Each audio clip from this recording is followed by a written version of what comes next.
आप जानते हैं पिछले कई वर्षों से भारत में योग बहुत प्रसिद्ध हुआ है। अच्छा बताओ, हम योग दिवस कब मनाते हैं? 21 जून। सही पकड़ी है। योग हमारे तन को ही नहीं मन को भी स्वस्थ बनाता है। अधिकतम बीमारियों का इलाज योग है। योग वह प्रकाश है जो एक बार जला दिया जाए तो कभी कम नहीं होता। योग का प्रतिदिन अभ्यास हमारे तन को लचीला बना देता है। अरे हाँ, सही कहा। कुछ बच्चों को योग करते मैंने देखा, मैं आश्चर्यचकित हो गई। क्यों? अरे ऐसा लग रहा था कि वे बिना हड्डियों के इंसान हैं। अच्छा, चलिए अपनी सांसों को रोककर बैठिए, पर थोड़ा सा ध्यान से। क्या आप आश्चर्यचकित होने के लिए तैयार हैं? अगली पेशकश आपके सामने प्रस्तुत है। जोरदार तालियां बजाते रहेंगे बच्चों की हौसला अफजाई के लिए। एक बार एक व्यक्ति रोगों से ग्रस्त था। अनेक डॉक्टरों से इलाज करवाने पर भी ठीक नहीं हुआ। एक दिन उसे उसका एक पुराना मित्र मिलता है और योग का सहारा लेने के लिए उसे प्रेरित करता है। आइए आपको इस कहानी से परिचित करवाते हैं।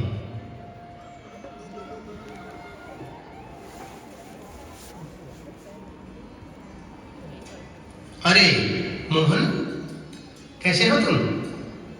कहाँ थे अब तक? सोहन, क्या बताऊं दोस्त, मैं तो अपने जीवन से पूरी तरह हताश हो चुका हूँ। ऐसा क्या हुआ? तुम थके थके से भी दिखाई दे रहे हो। क्या बात, कोई परेशानी है? हाँ, मैं पिछले 10 वर्ष से बीमार चल रहा हूँ। बहुत से डॉक्टरों को दिखाया, सलाह ली, अनेक प्रकार के इलाज करवाए, लेकिन कोई लाभ नहीं हुआ। अब तो मैं आर्थिक और शारीरिक दोनों तरह से खत्म हो चुका हूँ। यह तो बहुत दुख की बात है, लेकिन शायद तुम्हें पता नहीं कि कई बार समस्या का समाधान हमारे आसपास ही होता है, किंतु परेशान होने के कारण हम उसे देख नहीं पाते। दोस्त, मैं तुम्हारा आशय समझा नहीं। मैं समझाता हूँ।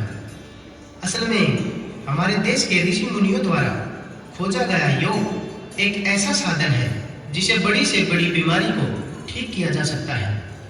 अच्छा, किंतु मित्र, मैं तो किसी ऐसे इंसान को जानता भी नहीं जो मुझे योग की शिक्षा दे सके और मैं स्वास्थ्य लाभ प्राप्त कर सकूं। नेकी और पूछ-पूछ। चलो, मैं तुम्हें आज ही योगाचार्य श्री योगेश्वर नाथ जी से मिलवाता हूँ। वो अवश्य ही तुम्हारी समस्या का समाधान करेंगे और तुम्हें स्वास्थ्य लाभ प्राप्त करने में तुम्हारी सहायता करेंगे।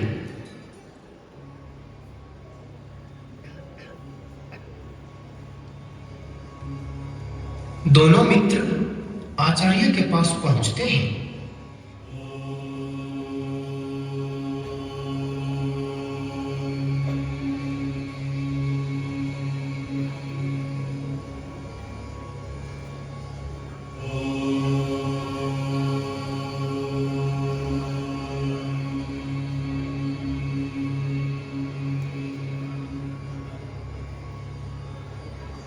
आचार्य जी प्रणाम।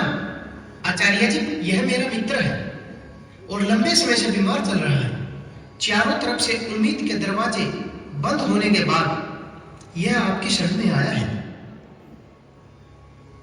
वत्स, सर्वप्रथम परमात्मा आपको एक संपूर्ण जीवन प्रदान करे। शायद आपको ज्ञात नहीं है कि योग एक ऐसी साधना है जिसके द्वारा शरीर और मन दोनों की बड़ी से बड़ी पीड़ा को हराया जा सकता है।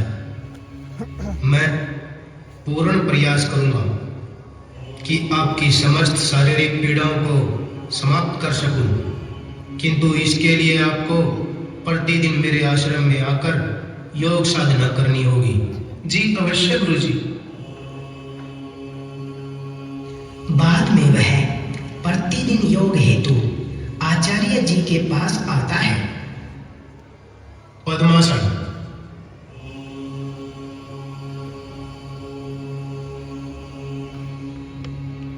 वत्स, इस आसन के करने से पाचन शक्ति बढ़ती है तथा घुटनों का लचीलापन बढ़ता है। मन को एकाग्र करने का यह सबसे अच्छा आसन है। सर्वांगासन।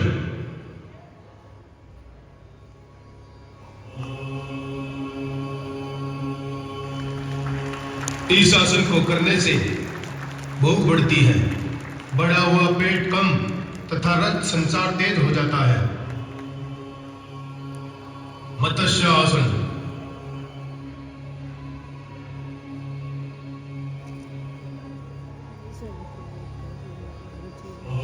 इससे श्वसन मार्ग भी खुल जाता है, जिससे दमा के रोगियों को लाभ होता है।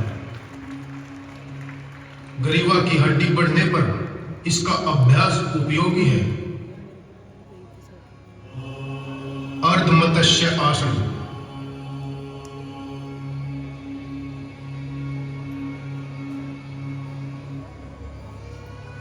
इससे गुर्दों तथा शिशन ग्रंथियों स्वस्थ रहती हैं, पेट के कीड़े मर जाते हैं। हलासन।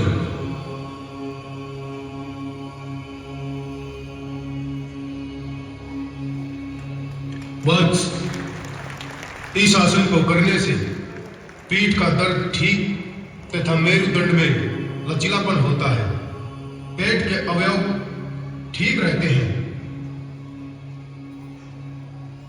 धनुरासन।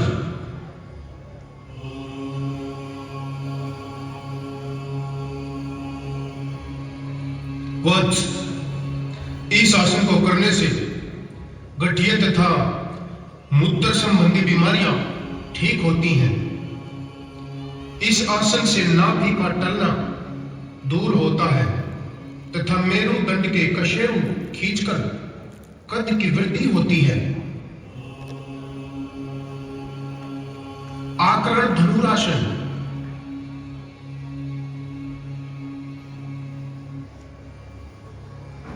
हाथ पैरों के जोड़ एवं स्नायु तंत्र को लाभ पहुंचता है, जांघ की ग्रंथियां पुष्ट होती हैं। चक्रासन।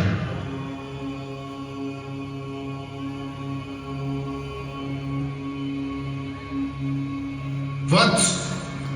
यह आसन कमर, कंधे, घुटने, हाथ व वक्षस्थल के लिए लाभदायक है। गरुड़ासन।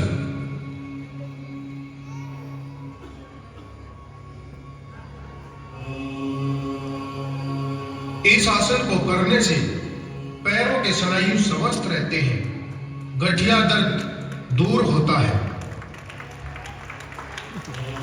बजरंगासन।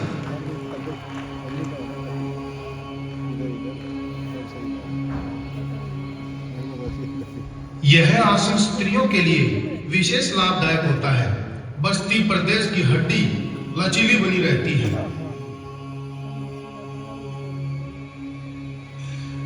गुरुजी, आपकी कृपा से अब मैं पूर्णतः स्वस्थ हूं। मैं जानता था अब तुम अपने मुख से ही योग के विषय में लोगों का मार्गदर्शन करोगे। हाथ कंगन को आरसी क्या, पढ़े लिखे को फारसी क्या।